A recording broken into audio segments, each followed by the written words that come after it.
Muito bem, agora sim, vamos iniciando o estudo do capítulo 45 do livro Os Mensageiros, reta final. Hoje vamos falar mente enferma.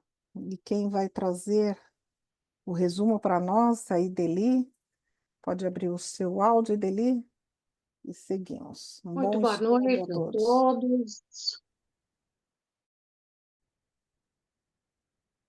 Boa noite, muito obrigada pela presença de todos. É um prazer muito grande estarmos aqui mais uma vez. Continuando, então, nós vamos recordar um pouquinho do capítulo 44, quando o André Luiz e toda a equipe, juntamente com a Aniceto, estão dando assistência aos espíritos desencarnados, ainda com sintomas de quando estavam encarnados, problemas de dores, problemas na vista. Até o André Luiz fica meio encantado ali, porque ele faz oração para uma senhora, ela começa a enxergar. Aí ele já estava se sentindo, né? E o Aniceto falou: não, não, auxilia e passa, é o nosso dever. Quem faz a cura, quem faz o milagre é Jesus. Então ele fala para a senhora: agradeça a Jesus, né? Continuando ali naquele ambiente, Aniceto, então, começa a mostrar para eles que também, além dos desencarnados com problemas, nós também tínhamos os encarnados. E aí começamos lá no capítulo 45, quando ele vai intitular Mente Enferma. Aí ele pede para que o André Luiz, Vicente e os outros observem que entre os encarnados também tem muitos problemáticos. Aí ele aponta o senhor, que eles observam que, assim, perto da cabeça dele tinha umas nuvens muito escuras, e ele estava conversando com o dirigente do trabalho ali.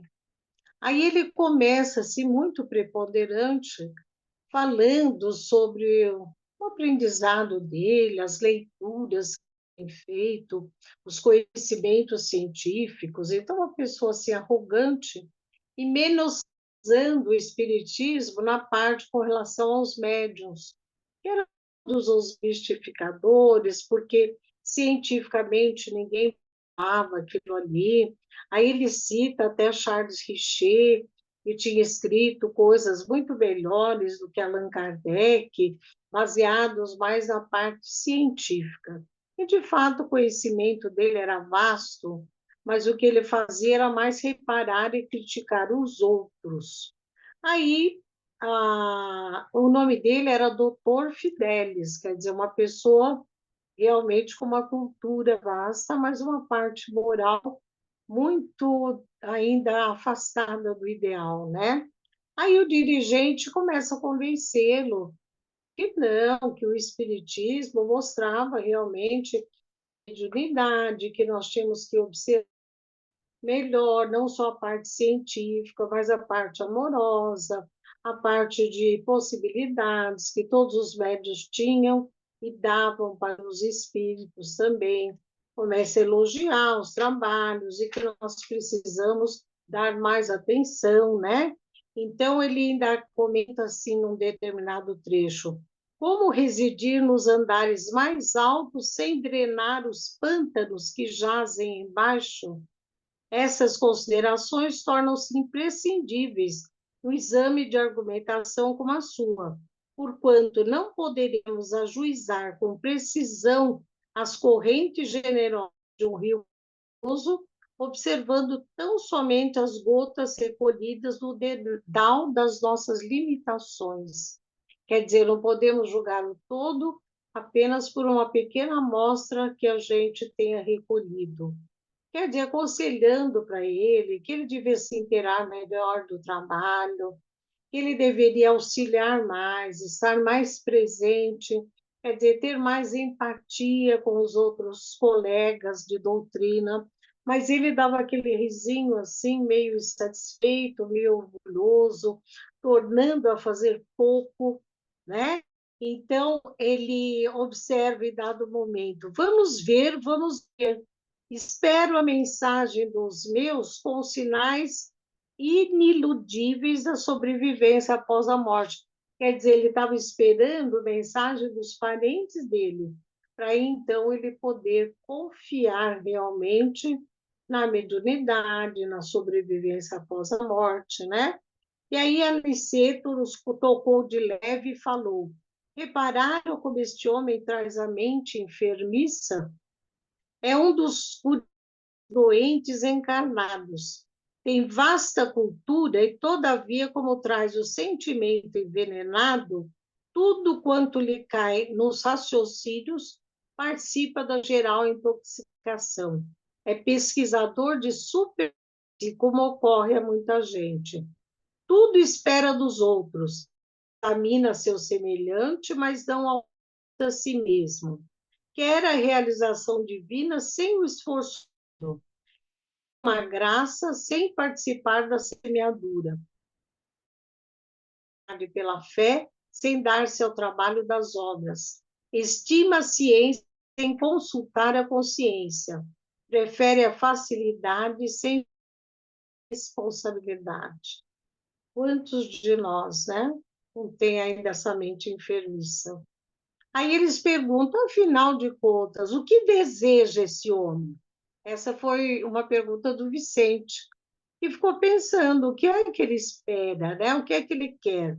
Aí Aniceto sorriu e se respondeu. Bem, teria imensas dificuldades para responder.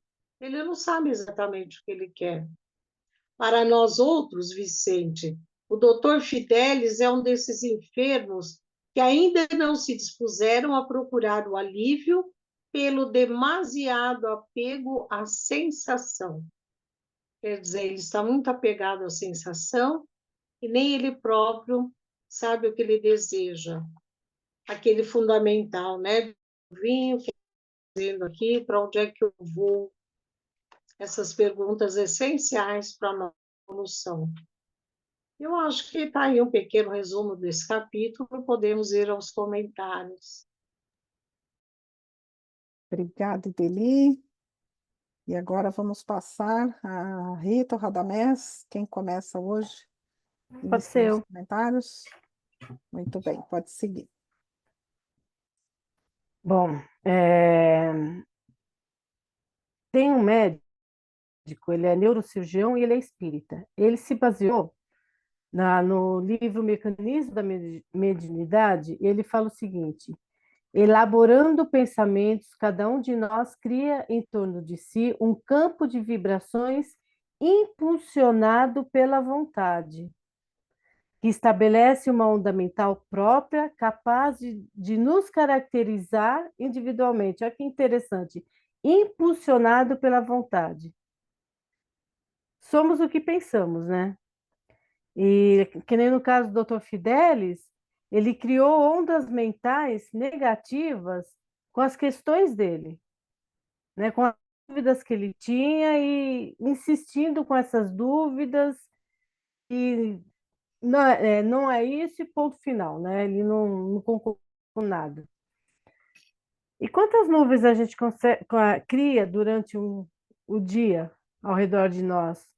Quando comentamos algo necessário, quando julgamos, criticamos, nós também criamos nuvens, né?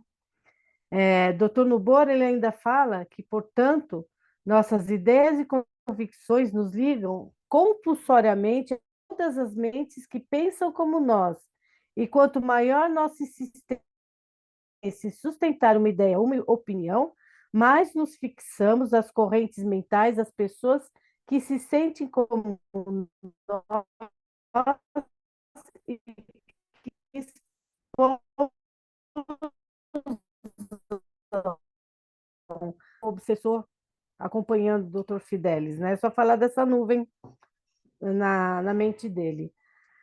Mas essa fixação dele em querer respostas e duvidar de tudo e de todos, quem ele vai atrair para perto dele? Né? Lá no mecanismo fala que atraímos para nós o que pensamos. O que ele está atraindo para perto dele?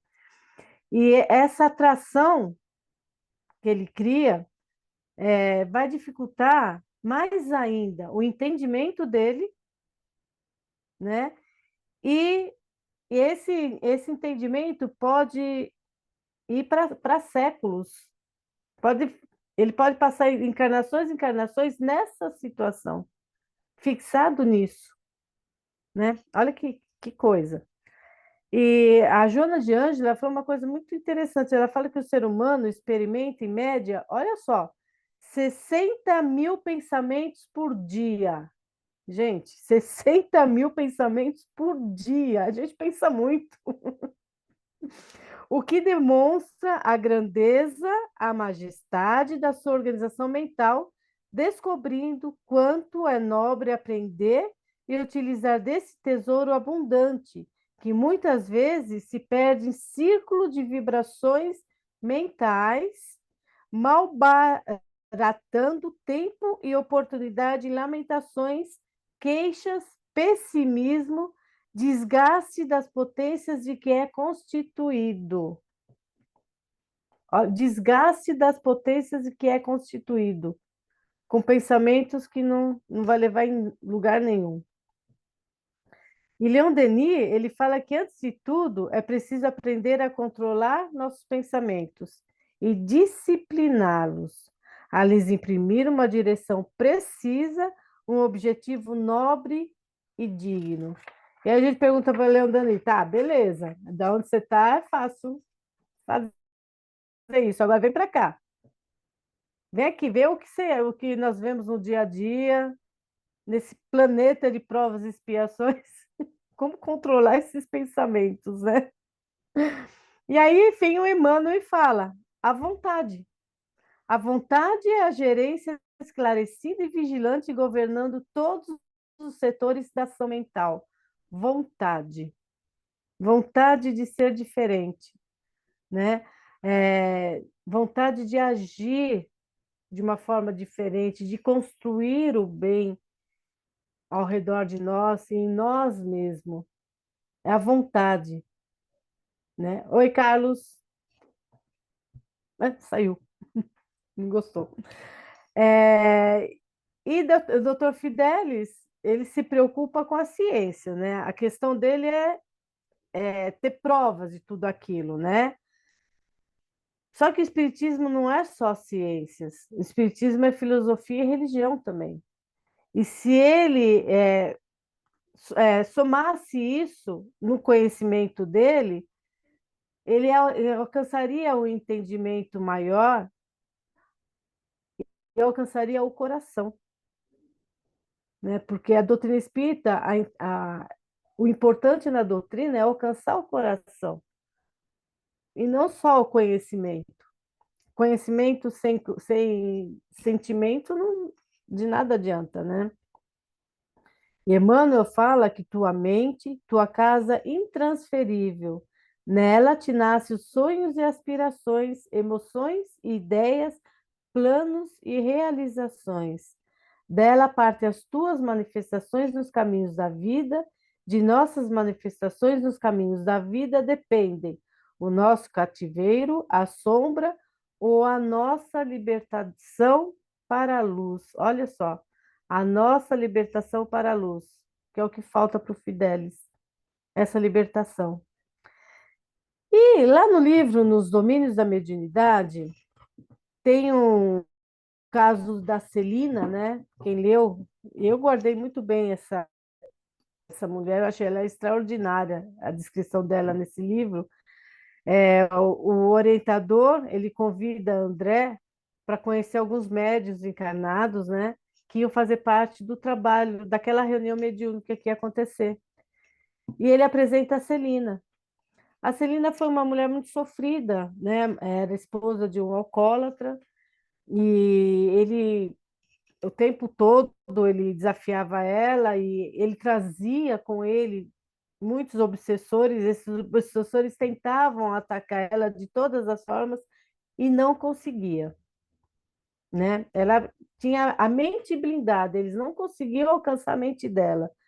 E olha o que esse orientador fala: diligente e humilde, encontrou na plantação do amor fraterno a sua maior alegria, e repartindo o tempo entre as obrigações e os estudos edificantes transformou-se num acumulador espiritual de energias benéficas, assimilando elevadas correntes mentais, com o que faz menos acessível as forças da sombra. É aquilo que o Emmanuel fala, né? A vontade. A vontade dela era tão grande que ela conseguiu se blindar e esses obsessores não alcançavam ela. E olha como ela usava o tempo entre as obrigações que ela tinha, era dona de casa, tinha família, e os estudos edificantes. Olha que o que o estudo e absorver esses ensinamentos, né? Como protege, como cria uma mente diferente da do Dr. Fidelis. Dr. Fidelis, ele entra nessa reunião que iria acontecer, duvidando, criticando, exigindo provas até dos próprios parentes desencarnados. Além de ele não absorve o que é mais importante numa reunião, os ensinamentos, o evangelho, né? Ele não consegue absorver isso. E é esses ensinamentos que alcançaria o coração dele, que tranquilizaria ele, que faria ele entender o que ele estava procurando, né? Deixa eu ver. E aí, além disso, ele perde uma grande oportunidade, a de auxiliar, né? De emanar energias benéficas, porque enquanto ele fica lá analisando o médium, o que ele está doando? Enquanto ele está criticando e duvidando de tudo, o que ele está doando? Nada. Ele perde essa oportunidade, né? Bom, e aí, lá no livro dos médiuns, eu fui lá procurar, tem um capítulo que fala o seguinte: um homem que tenha de uma assembleia se sente que todos os pensamentos lhe são simpáticos e benévolos, a impressão que recebe reage sobre as suas próprias ideias e lhe dá mais vivacidade. A unanimidade desse concurso exerce sobre ele uma espécie de ação magnética que lhe descuplica os recursos, ao passo que a indiferença ou a hostilidade o perturbam e paralisam. Olha só, enquanto o palestrante está lá falando, né, ele está dependendo também de todos aqueles que estão assistindo, das energias que estão sendo emanadas naquele momento, né? Ele pode,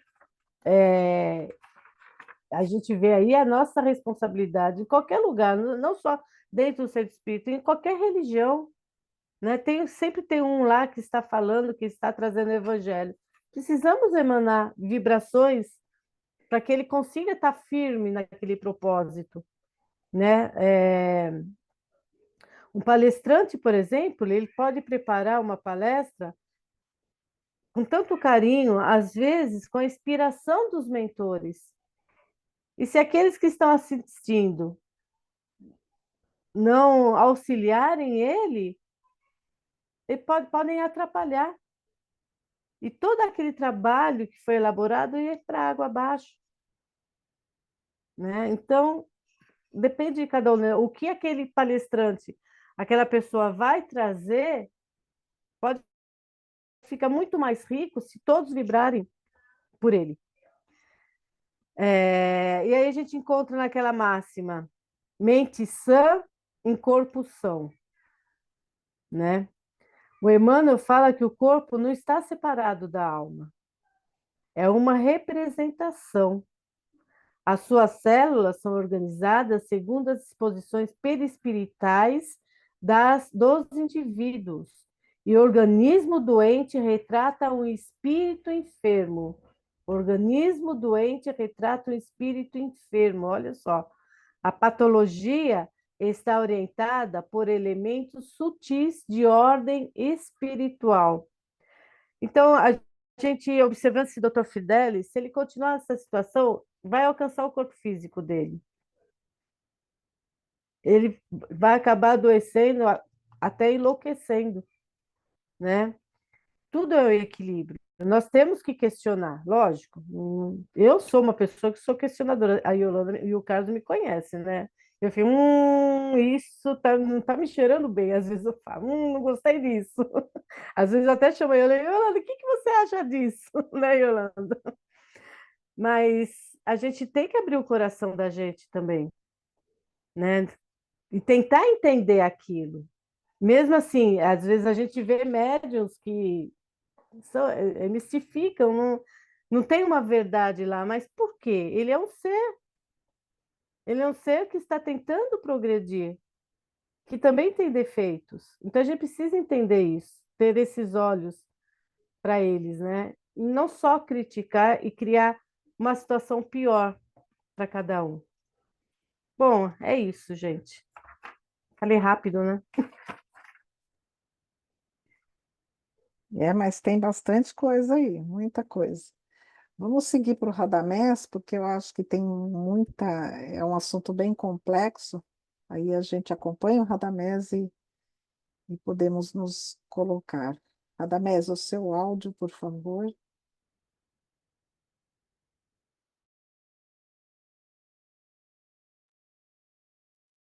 Boa noite a todos. Ah, realmente, né? A, a Rita falou bastante coisa e o que me chamou a atenção é que ontem estava lendo o capítulo do livro Fonte Viva e justamente Emmanuel vai falar, né? Você é o que você pensa, e ele dá o exemplo do seguinte, que a aranha, o universo para a aranha é a sua própria teia. E nós colocamos limites nas nossas ideias, nosso cérebro, e o universo vai ser o limite que nós estabelecemos para ele. Então a gente tem que expandir, a gente tem que procurar o conhecimento e também a prática dos conhecimentos, porque só obter aquele conhecimento através de uma leitura ou de alguém falou, ou por mais que você se dedique a entender, na hora que você põe a mão na massa é que você vai ver se a coisa vai ou não vai, né? Então, mais naquilo que a Rita falou, né? Nós temos que expandir a nossa mente. E eu vejo algumas questões e os espíritas não estão isentos, né, disso daí, mas eu acho que em todas as religiões, é falar assim: ah, isso não está no livro. Não está no livro, não quero saber. E o espírita tem dessa também, porque eu já cansei de ver, se não é Kardec e André Luiz, não quero saber de nada. Ou se não é Kardec e Chico, não quero saber de nada. Tudo bem, tem muita coisa para a gente aprender com o Kardec e os livros de Chico, mas a gente não pode colocar barreiras. Eu acho que a gente tem que, como diz o apóstolo Paulo, tudo é lícito, porém nem tudo me convém. Eu tenho que ser curioso mesmo, tenho que procurar as coisas, procurar saber. E aquilo que não cabe muito para nós naquele momento, não joga fora, deixa de lado. Isso eu aprendi com uma das dirigentes lá da nossa casa há muito tempo, a dona Maria José. Ela falava isso para a gente. Não joga fora, deixa no cantinho. Pode ser que daqui 10 anos, 20 anos, 30 anos, você lê alguma coisa, ou aprenda alguma coisa pela metade, e aquela outra metade está paradinha ali, você vai juntar e vai sair uma ideia boa. Então, acho que a gente tem que expandir realmente a nossa teia, né? Não podemos ficar criando barreiras mentais para nós. E é o que a gente vê aqui com o nosso amigo aqui, que acha que o espiritismo não tem muitas coisas para dar. E ele vai muito na linha da metapsíquica, que depois eu quero fazer alguns comentários. Mas eu quero iniciar falando o seguinte, né? Todas as conquistas atuais, tudo que nós temos hoje, o que virá para frente, seja no ramo da ciência, tem biologia, física, química, as ciências sociais, né, ciências médicas, religiões, tudo é um encadeamento de trabalhos. Ninguém chega aqui do nada e traz alguma coisa. Não.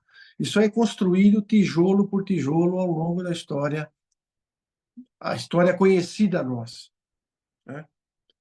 Então, aquela história, nunca antes na história desse país, né? Você já deve ter ouvido alguma coisa assim, como se o Brasil fosse descoberto agora, não querendo entrar em política. Não. Tudo que se traz é fruto do trabalho de uma coletividade. Ninguém consegue nada sozinho. E tudo aquilo que nós possamos trazer de novo, através do nosso esforço, dos nossos estudos, eles estão embasados em coisas que alguém já lá atrás já, já foi pesquisar, já queimou muito fosfato ali, muito neurônio, né?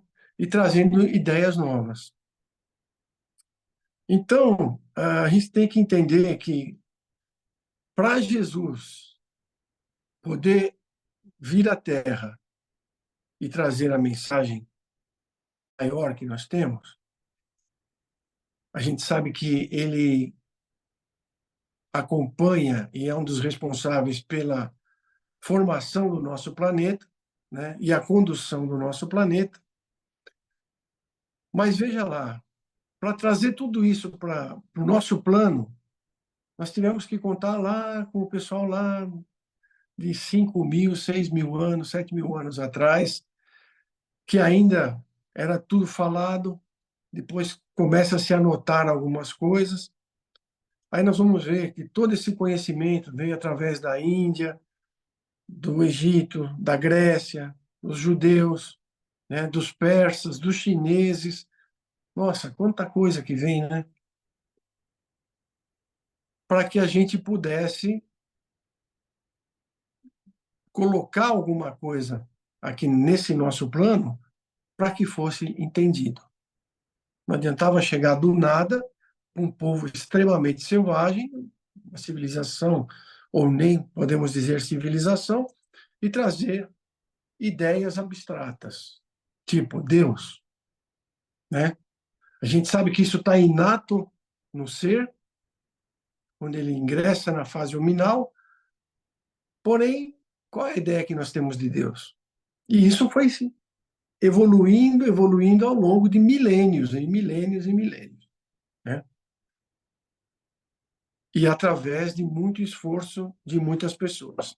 Por isso que eu acho interessante quando ele diz aqui, no começo, ao demais, temos aprendido que a revelação de ordem divina não é trabalho mecânico em leis de menor esforço. Lembremos que a missão do Evangelho, com o Mestre, foi precedida por um esforço humano de muitos séculos, digo até milênios, né? Antes de morrerem os cristãos nos circos do martírio, quantos precursores de Jesus foram sacrificados? Para ter uma ideia, né? Para que Jesus pudesse vir e cumprir aquele roteiro, nós temos basicamente 5 profetas, isso só falando na cultura judaica, né? Que era o povo escolhido para trazer essa ideia mais forte sobre o Deus único. Porque até então a humanidade ela era politeísta, acreditava-se em vários deuses, deuses para tudo, né? Tudo que você ia fazer tinha um Deus diferente. E aí nós vamos encontrar, tirando João Batista, né, que ele é contemporâneo de Jesus, nós vamos encontrar Miqueias, em mais ou menos 700 anos antes de Cristo, Jeremias, 600 anos antes de Cristo, Zacarias, 518 anos antes de Cristo, e Isaías, 750 anos antes de Cristo. Esses profetas, então, já vinham e falavam, olha, vai descer alguém aqui, Deus vai mandar alguém, vai falar, vai acontecer isso, isso, isso, isso. E nessa história toda, a gente sabe o quanto que o povo judeu judeus, ou os hebreus na época, né, sofreram sendo exilados de momento a momento, ora por babilônios, ora por persas, os próprios egípcios que os fizeram escravos, e por fim Roma chegando e detonando toda a cultura judaica e a cidade de Jerusalém. Então, vejam, tijolo por tijolo. Como ele diz aqui, há um esforço, não é nada que acabe rapidamente, né? E o nosso nome, esqueci o nome dele.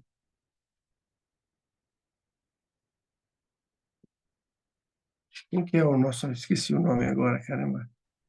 Fidelis? O Fidelis. Fidelis.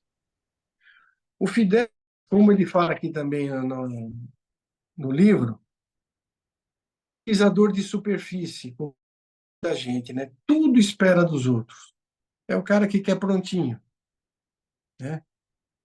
Ele quer examina seu semelhante, mas não escuta a si próprio. Quer a realização divina sem esforço humano.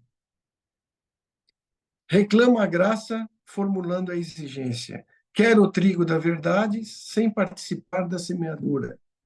Espera a tranquilidade pela fé, sem dar-se às obras. Quanta gente que a gente conhece, né? Como dizia o Romário, o cara chegou agora, já quer ficar na janelinha. Isso tem em todo lugar, em todos os ramos, nas empresas, na política, em todo lugar, né? As pessoas chegam e é a lei do menor esforço. E fala de uma forma como se ninguém antes dele trabalhou para aquilo, é como se ele fosse o criador daquela questão. Só para vocês terem uma ideia, né? Eu trouxe um exemplo aqui que é sobre a regra de ouro. Então, nós vamos pegar lá no hinduísmo, a regra de ouro já estava lá, né? Não faça aos demais o que não quer para ti. Basicamente nessas palavras. O judaísmo, mais ou menos nessa época também. Não faças a outrem o que abomina que façam para ti. O zoroastrismo, muito antigo na Pérsia também, diz o seguinte: o que é bom para mim, devo desejar para todos. O budismo, 500 anos antes de Cristo, faça a si próprio a medida dos demais, e assim abstente de lhes causar dor. O confucionismo na China, 500 anos antes de Cristo, não ordenes a outro aquilo que não quer que seja ordenado a você. E Jesus traz essa condensação toda, né? Até considerando, como diz Emmanuel, todos esses grandes avatares, esses iluminados que tiveram em outras regiões, são os precursores de Jesus, né? Que vinham na frente trazendo as pequenas sementes, para que Jesus depois nos trouxesse a... Então, Jesus vai trazer aquilo que está em Mateus, no capítulo 7, versículo 12. Tudo aquilo, portanto, que quereis, fazei-os vós a eles. Esta é a lei e os profetas. Então, ele pega toda a lei mosaica, toda a lei judaica, todos os profetas e resume simplesmente nisso. Tudo aquilo, portanto, que queres que os homens vos façam, fazei vós a eles. Olha quanta coisa, né? Então, é um crescendo. Nada se faz num passe de mágica.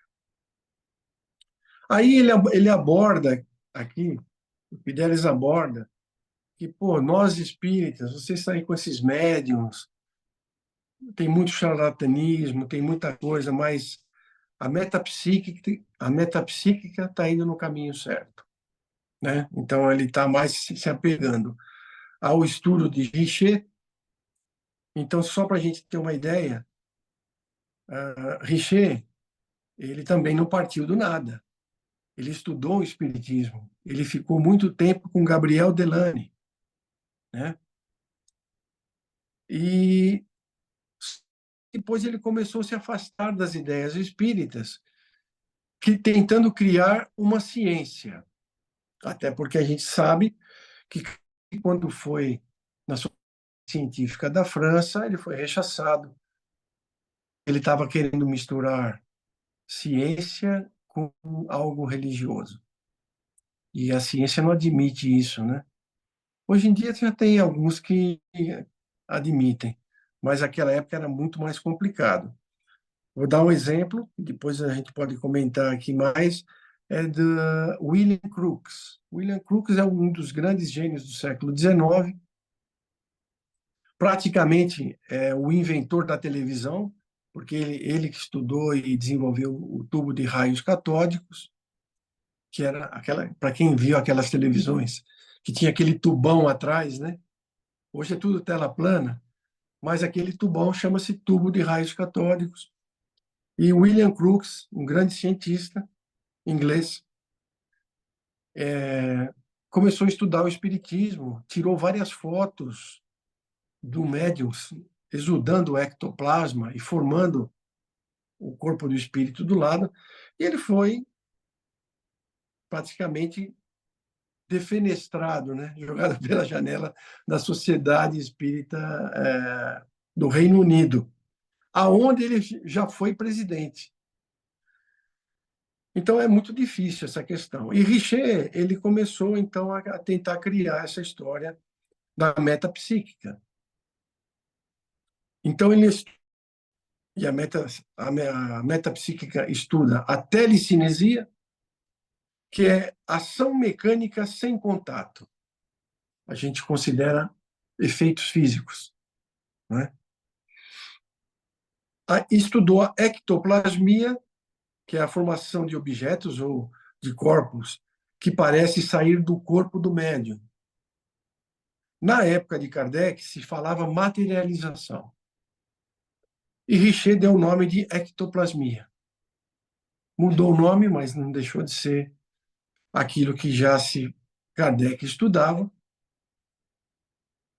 Mas não vamos tirar o mérito, porque realmente ele desenvolveu muito estudo. A metapsíquica desenvolveu muito estudo em cima disso.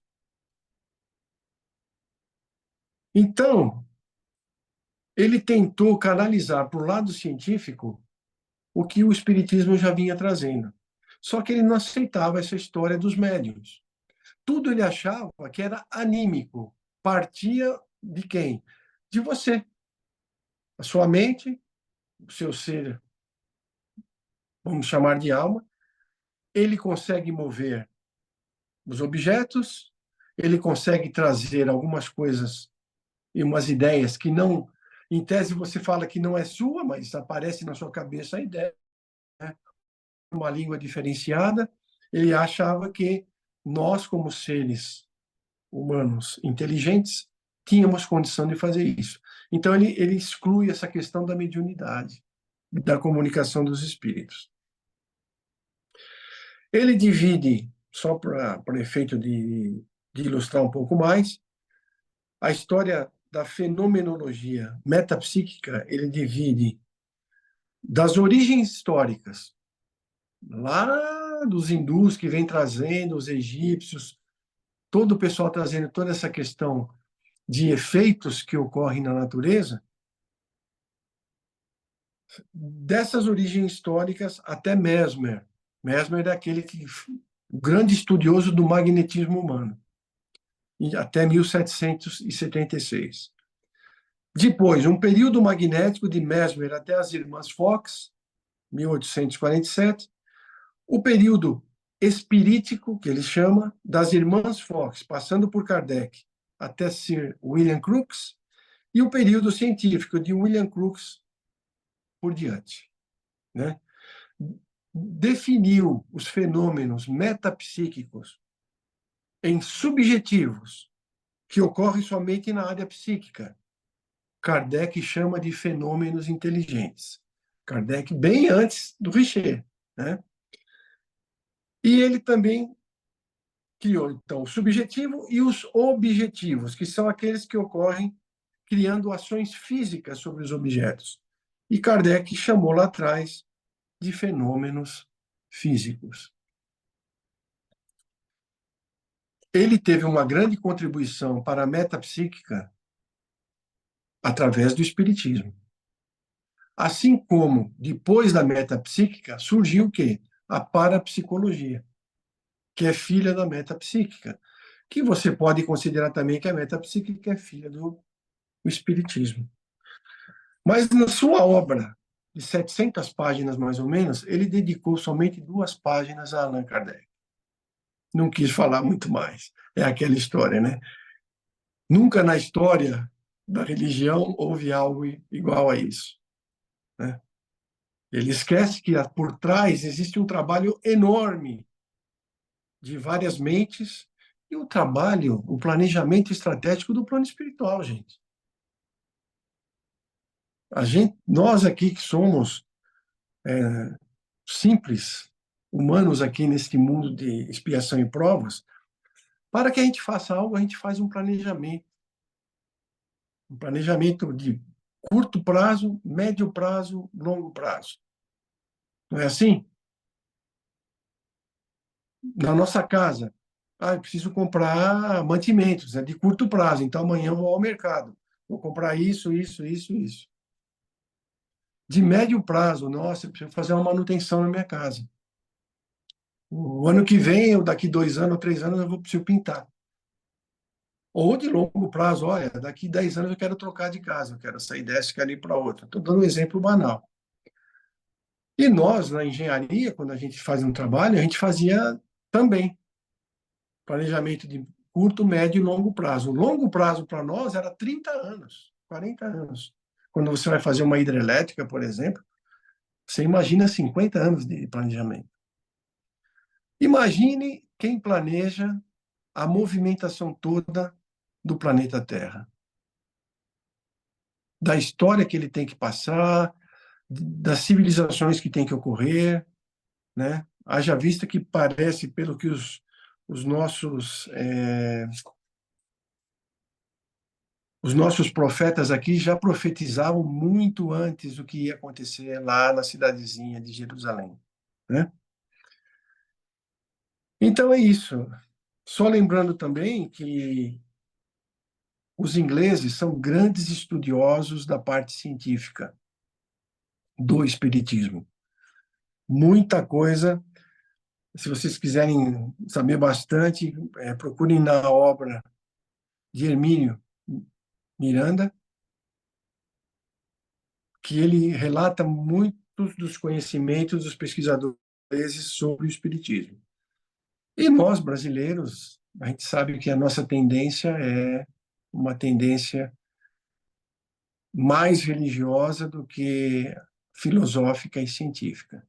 Mas faz parte, né? Eu acho que cabe a nós não ficarmos com a nossa teia pequena, nós temos que expandi-la. Nós temos que aproveitar aqueles que estudam, que estão trazendo bastante coisa, principalmente agora, tomando cuidado que tem uma projeção enorme de médiuns que estão escrevendo hoje, e a gente tem que saber separar o joio do trigo. Mas vamos pesquisando e vamos separando aquilo que nos serve. Eu acho que eu já falei demais. É isso daí. Obrigada, Radamés. Olha quanta coisa, gente. Vamos lá. Tem bastante coisa aí. Aliás, tanta informação que a gente precisa ainda de um tempo para digerir, né? Alguém quer começar? Eu só queria completar. Humberto de Campos tem uma mensagem que ele relata sobre o Richer, quando ele desencarnou, né? O que ele encontrou do outro lado, as verdades que ele encontrou do outro lado, que ele negou aqui. Aí, nessa mensagem, é uma mensagem longa, fala do planejamento dele reencarnatório, para ele vir como cientista e auxiliar, né, na divulgação da doutrina espírita, que ele falhou porque ele, né, negou tudo isso, rejeitou tudo isso, e relata, né, como foi o desencarne dele o encontro dele, inclusive, com o Delane, né? Aqueles que trabalharam com ele aqui, que resgatam ele, aí ele consegue, do outro lado, enxergar tudo aquilo que ele negou aqui nessa encarnação. É muito bonita essa mensagem do Humberto de Campos. Maravilhoso. Obrigada, Rita. Eu estava aqui, enquanto o Radamés estava falando, fui puxar aqui para lembrar quem foi o cientista que falou, né? Que só vi mais distante, mais longe, porque ele estava sobre o ombro, nos ombros de gigantes. Aí eu olhei aqui rapidinho, porque eu não estava lembrando o Isaac Newton, se não estiver errado da minha pesquisa aqui, rápida, porque eu lembrei, eu falei, meu Deus, a ciência, a verdadeira ciência, ela tem esse princípio de entender que só avançamos porque tem um trabalho feito na base, aquilo que o Radamés colocou. Então, ninguém começa do nada, do zero, e tem sempre um trabalho complementando o outro. E o quanto nós estamos perdendo disso, né? Dessa condição de reconhecer um trabalho prévio, um trabalho que é base, e vem algo ali, complementa e amplifica, enfim. O quanto poderíamos estar mais desenvolvidos, até moralmente, por conta dessa estrutura, de reconhecer uma história aí daqueles que vieram antes. Como espírita, vou dizer, né, quantas vezes nós viemos, preparamos para estarmos aqui hoje, refletindo sobre o que fizemos. Alguém? Gente, foi facinho esse capítulo?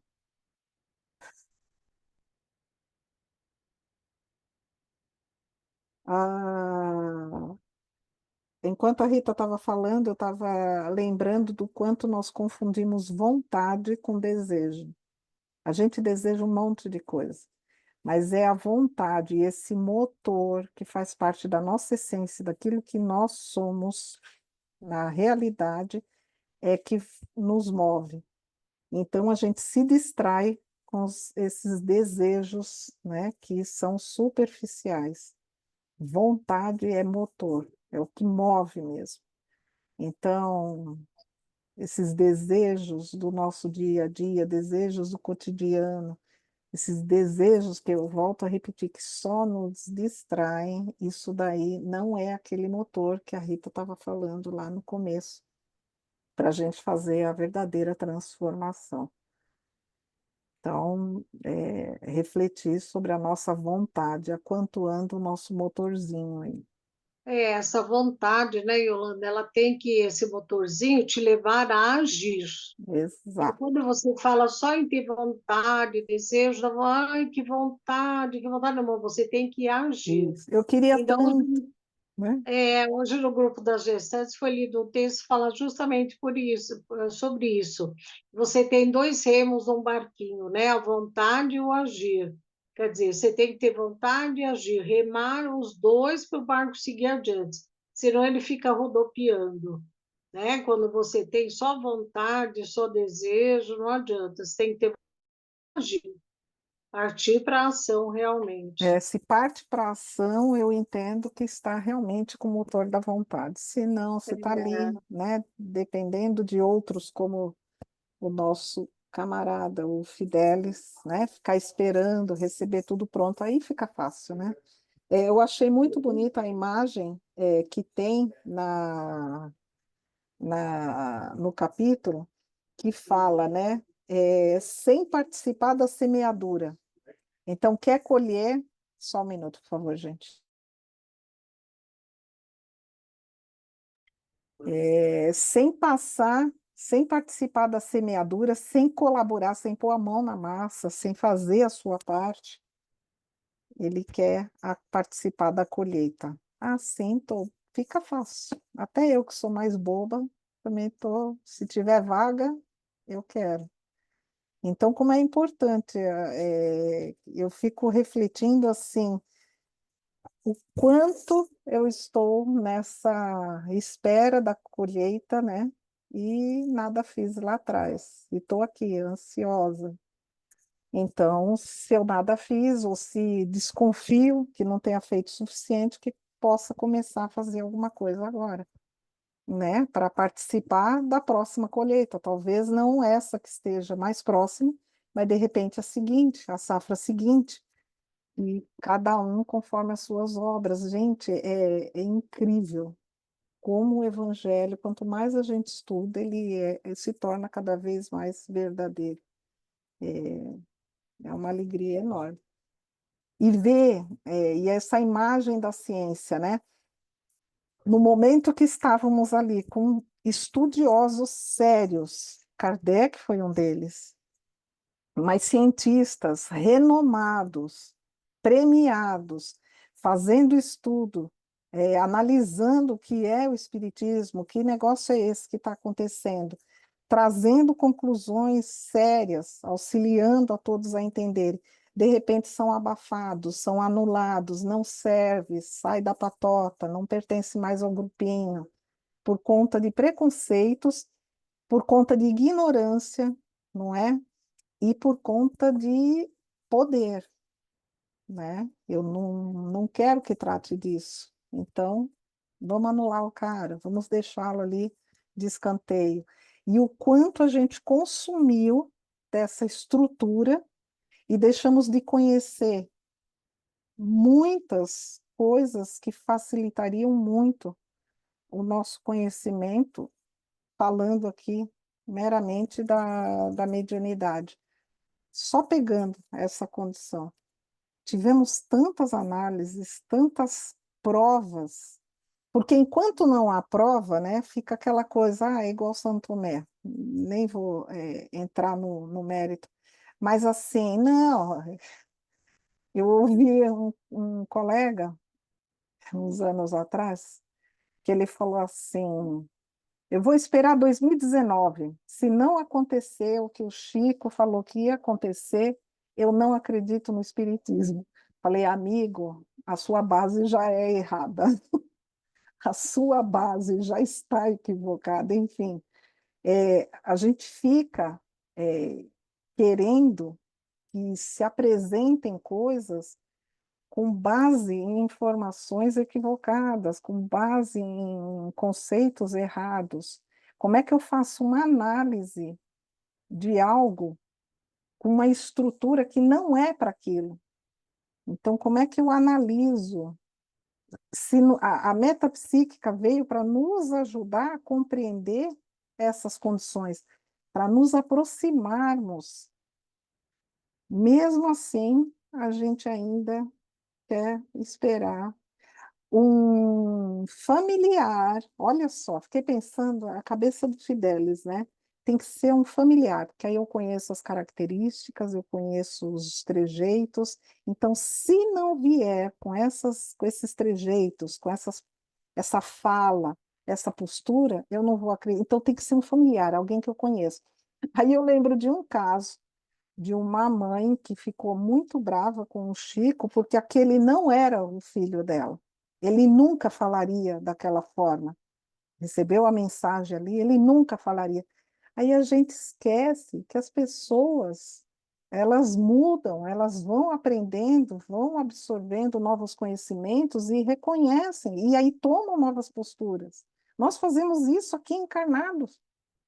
Se eu for pensar em coisas que eu acreditava 20, 30 anos atrás, eu falo, meu Deus, algumas coisas eu falo, que bom que eu aprendi, que bom que eu já conheço. Então, se a gente faz isso encarnado, por que não vai fazer desencarnado? E aí considera essa base, essa premissa como verdadeira, e se não for assim, não me serve para nada. E aí, como foi dito por vocês, fechamos as portas, né? O Radamés falou, fechamos as portas para conhecer muita coisa. Alguém mais?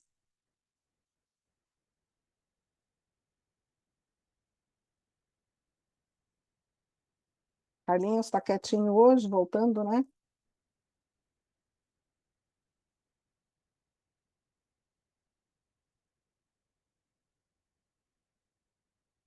Seu áudio está desligado.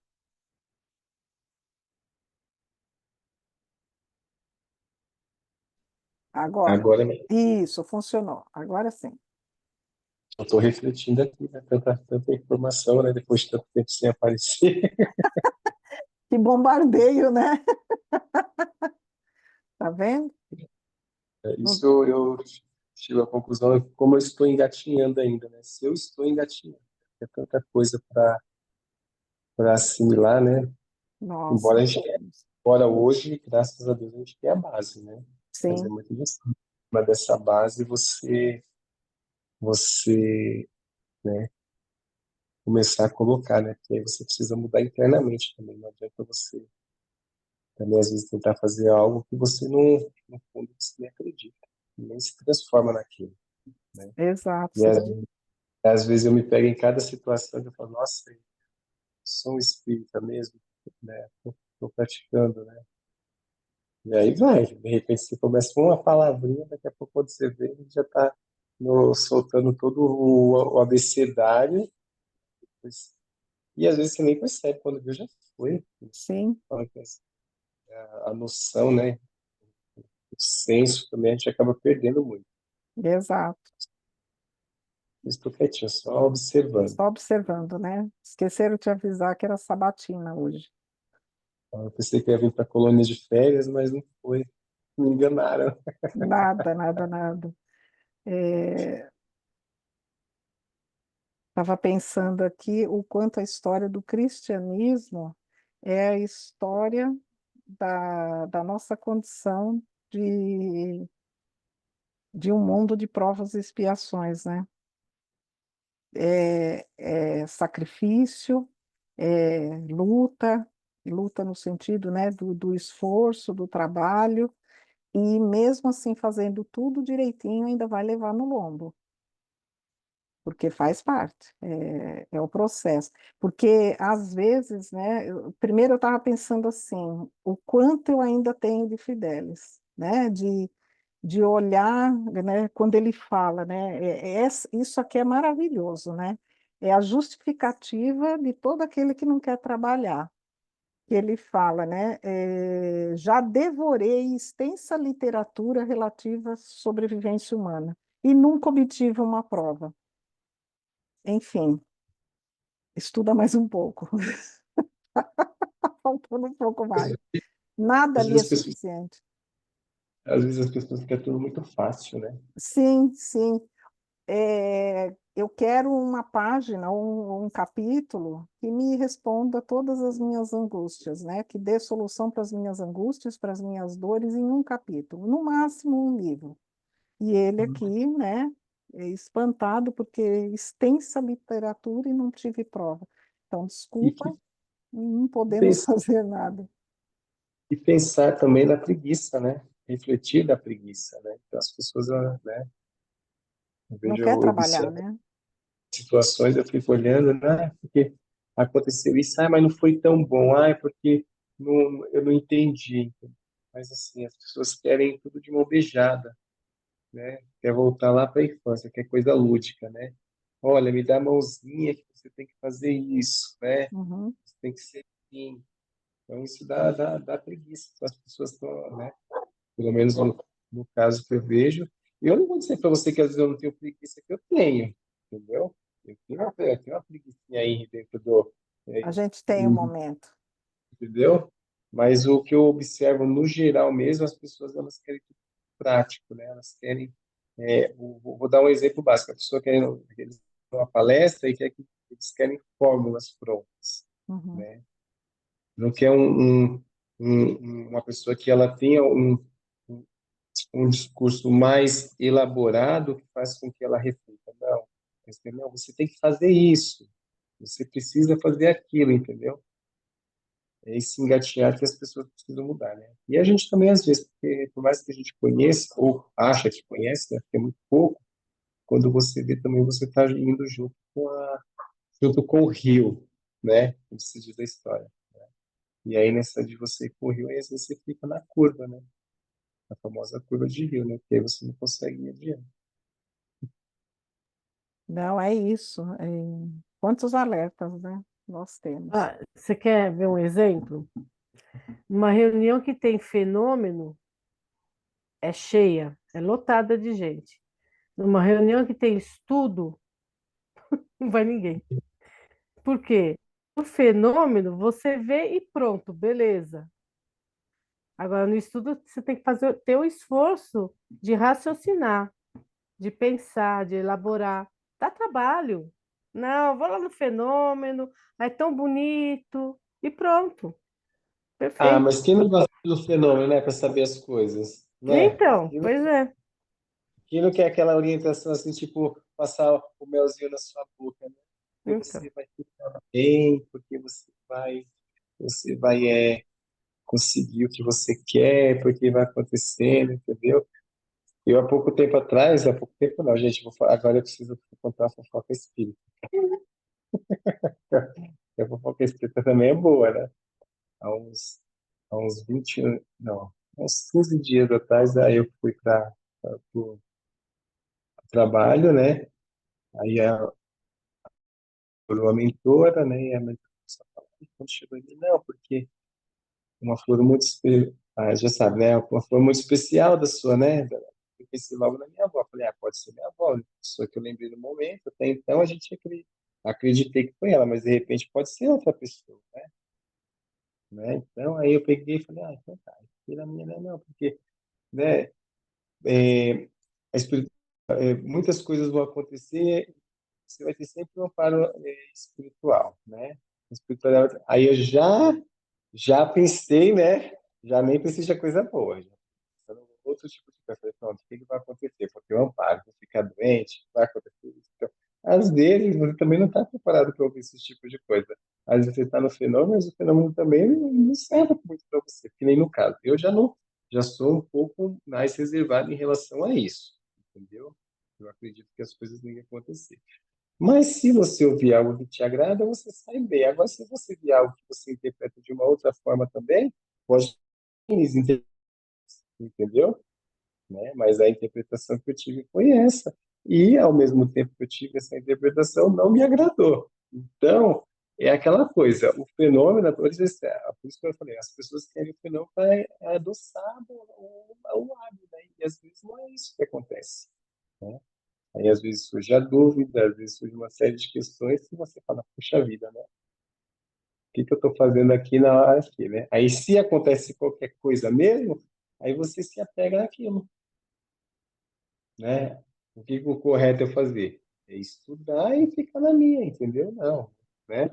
Vou refletir sobre o assunto, mas de uma forma tranquila, não. Eu já comecei a colocar um monte de parafuso. Primeiro que eu já sou perturbado, né? Então, já tenho crédito em relação a isso. Então, aí só foi um detalhe que fez com que, né, eu começasse, né, a sair do equilíbrio. E às vezes acontece também, né? A gente está ali não, achando que está tudo bem, e uma simples frase, alguma coisa, às vezes não é nada, mas se você interpreta de uma maneira diferente, você acaba, né?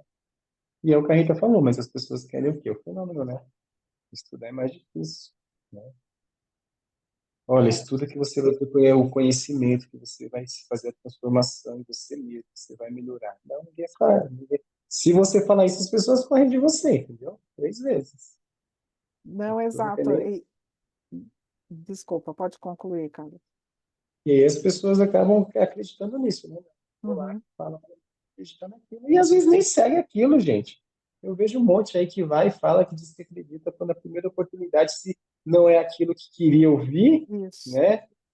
A pessoa pega e fala, não, aí entra a questão do livre-arbítrio, né? Ai, não, aí às vezes até cai com a cara na lama e depois fica, e falou, né? É uma coisa muito relativa, né? E aí eu É. fico refletindo sobre esses detalhes, Uhum. né? A minha inferioridade, né, em relação a isso, né? A esse conhecimento. Aí eu fico, onde está meu conhecimento nesse momento? Né? O que eu aprendi? Cadê a prática? Né? Porque aí Uhum. até então na teoria tudo é fácil, né? É Mas é isso. justamente esse momento, né? O ser humano, ele é desse momento de eh, aprender com o uso do seu livre-arbítrio e responder com, né, com as condições, com aquilo que provocou, que promoveu.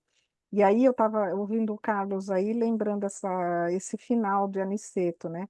Que ele fala que o Fidélis é um desses enfermos que ainda não se dispuseram a procurar alívio. Num primeiro momento, a gente pensa assim, mas todo mundo procura alívio, todo mundo quer se livrar da dor, todo mundo quer ser feliz, né? Almejar essa felicidade. Quem é louco? Tirando os masoquistas. E aí a gente tem que reler a frase e refletir. Procurar o alívio, é ir atrás, fazer esse movimento, aquele que ele falou, agir, né? O que que eu tenho que fazer para promover esse alívio?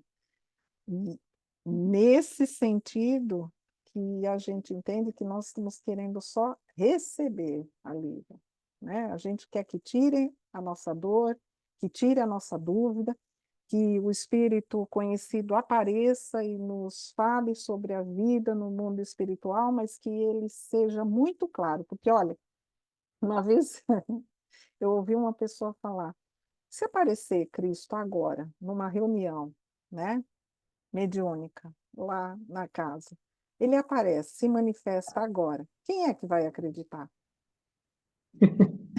Entende? Então, assim, é preciso nós buscarmos a resposta, nós buscarmos compreender a verdade, nós irmos atrás e buscarmos esse alívio, né? Nos curarmos, movimentar aí esse motor, essa vontade, fazer o agir. E aí acabo na conclusão simples, que a Rita, para mim, eu acho que acertou em cheio trazer esse exemplo da Celina, cumprindo as nossas obrigações e se instruindo.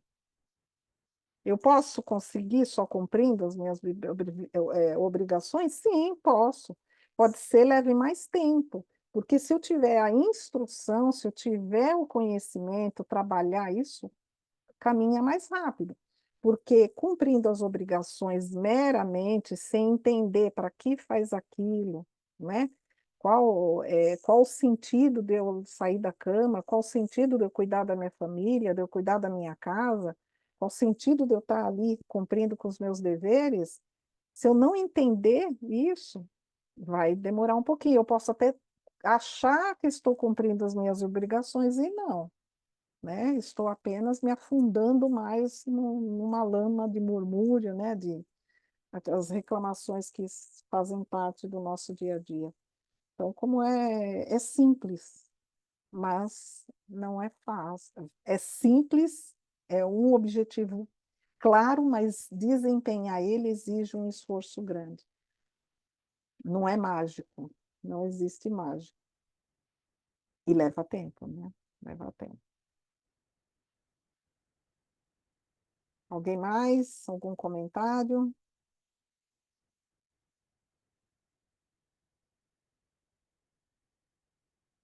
Eu vou voltar, bati o olho num tópico que eu marquei aqui, que ele fala, né? Primeiro o receptáculo, depois a bênção.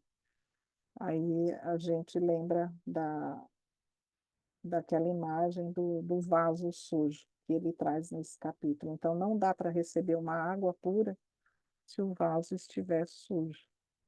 Então, cuidemos aí de manter a nossa mente aberta, usando da razão. Emmanuel nos alerta, né, que tanto se fala no Espiritismo sobre fé raciocinada, mas que possamos colocar luz na razão, iluminar a nossa razão. Isso é importante. Só isso por hoje, gente? Muito bem. Podemos encerrar, então? Dou-lhe uma, dou-lhe duas. Então, vamos fechar por hoje aqui, e na próxima quinzena, o capítulo 46, reta final. Muito bem, agradeço a presença de todos. Vamos fechando. Uma boa noite.